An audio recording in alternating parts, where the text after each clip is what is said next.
Squiz Kids acknowledges the traditional owners of the lands on which we podcast, the Turrbal and Gadigal people. Squiz Kids! It's your daily news fix. Fun, free, fresh.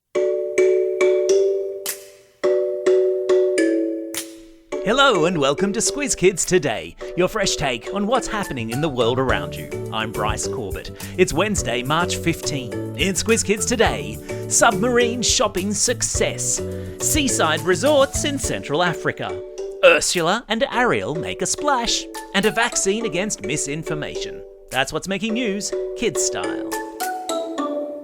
The lowdown. On Monday, we told you about Prime Minister Anthony Albanese's submarine shopping trip to San Diego. Well, I hope he took a big suitcase with him, because the PM has just announced that he has secured not 1, but 8 nuclear-powered submarines. Actually, he won't be getting them straight away, which is just as well. Imagine trying to bring those back in your cabin baggage. At first, we'll start by having more US and UK submarines visiting Australia and having Australian sailors invited to serve on those boats, to learn the ropes, so to speak. But then by the 2030s, Australia will receive 3 brand new Virginia-class submarines. I've put a link in your episode notes so you can take a look at them.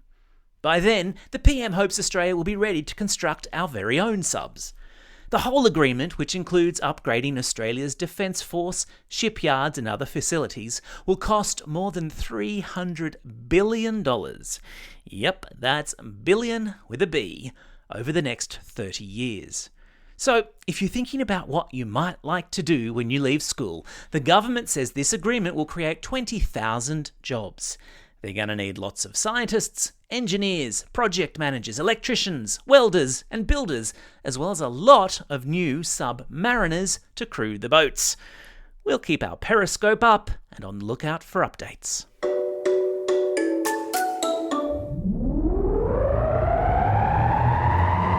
Spin the globe.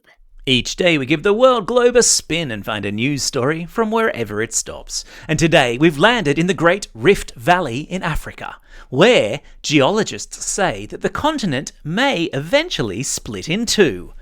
What?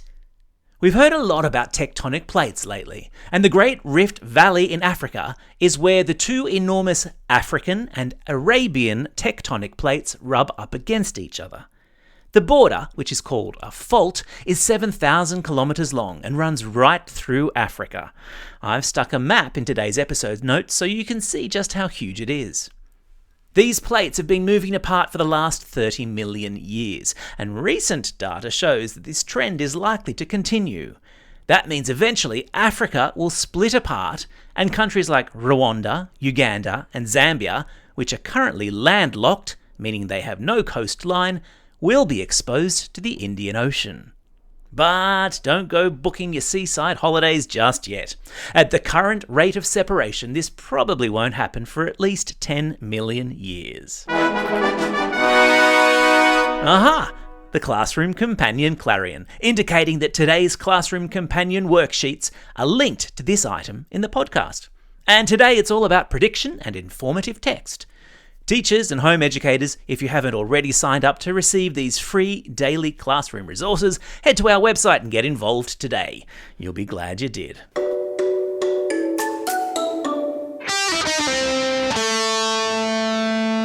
Pop Culture Corner. Amid all the showbiz of the Oscars ceremony on Monday, there was a little moment from a Little Mermaid that sent a shiver of excitement down the spines of every kid everywhere. I'm talking about the sneak peek the world got of the upcoming Little Mermaid movie starring singer Halle Bailey. And I'm also talking about how excited the world is to see a black actress playing the lead role, and the important blow that strikes for something called diversity. After all, you can't be what you can't see. I've stuck a link to the new trailer in today's episode notes, and just for comparison, I've also stuck a link to the trailer from the original movie made all the way back in 1990, long before any of you were born.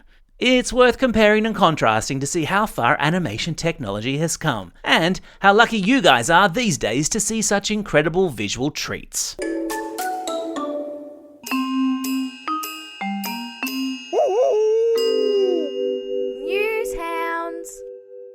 Every Wednesday, Squizzy the Newshound sticks his snout into Squiz Kids HQ to report back on what fishy things he's sniffed out on the internet this week. And that bloodhound nose of his is twitching with excitement today following the release of a new book which likens fake news and misinformation to a virus. The book, called Foolproof, has been written by one of the smartest minds working in the fight against fake news in the world today. And it says research shows that misinformation moves through the population in the same way that a virus spreads between people. Somebody shares something with you, you share it with other people. Before you know it, everyone is infected with the same virus. But in the same way you can protect yourself against a virus by getting vaccinated, the academic says teaching people about misinformation at a young age, teaching them to recognise it when they stumble across it, is like vaccinating them against it.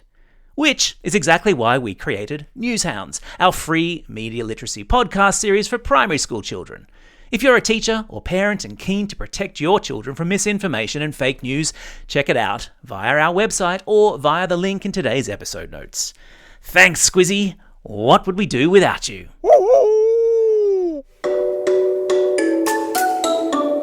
Time for the quiz. This is the part of the podcast where you get to test how well you've been listening. Question number 1. Which continent could be split in two as tectonic plates move away from one another? Yeah, that's right, I'm talking about Africa. Question number 2. A new book suggests misinformation gets passed from one person to another in the same way that a what does? Yeah, in the same way as a virus.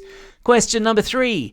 Which animated movie, a remake of the 1990s classic, had its trailer premiered at the Oscars this week?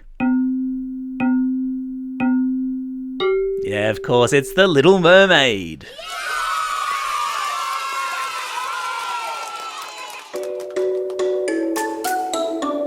Shout-outs. It's March 15, also known as the Ides of March. And if you think our politicians are sometimes badly behaved, spare a thought for Julius Caesar, an ancient Roman politician who was literally stabbed in the back by his colleagues on this day in 44 BCE. A bad day at work for him. But it is a special day for these Squiz Kids celebrating a birthday today. Faith from Ashmont, Georgiana from Melbourne, Anna from Cherrybrook, Harper from Oak Park, Mackenzie D from Westbrook, Kimi from Oran Park, Jaden from Toukley, Taj from Clairvaux, Penelope from Balmoral, Noah from Matraville, Natalia from Cairns, Andrea from Sutherland, Tess from Manly and Jonas from Cornwall in England. And belated birthday shout-outs go to Jai from Cremorne, Kenny from Toukley, Charlie from Narellan, Spencer from New South Wales, and Lara, who's listening all the way over there in China. And classroom shout-outs today go to Room 30 with Ms. Rolls and Jude at Woodend Primary School in Adelaide, Class 5T and Miss Turner at the Scott School in Albury, Class 3C and Mrs. Condy at Epping West Public School, Class 2E and Mrs. Ellis at Ambervale Public School, Class 5R and Mr. McCann at St Paul's Catholic Primary School in Albion Park, and finally to Class 3W with Mrs. W at the Holy Name Primary School in Foster. Don't forget, if you've got a birthday coming up and you want a shout out, or if you're after a classroom shout out, drop us a line at squizkids@thesquiz.com.au or fill out the form on our website. Well, that's all we have time for. Thanks for listening to Squiz Kids today. We'll be back again tomorrow. In the meantime, get out there and have a most excellent day. Over and out.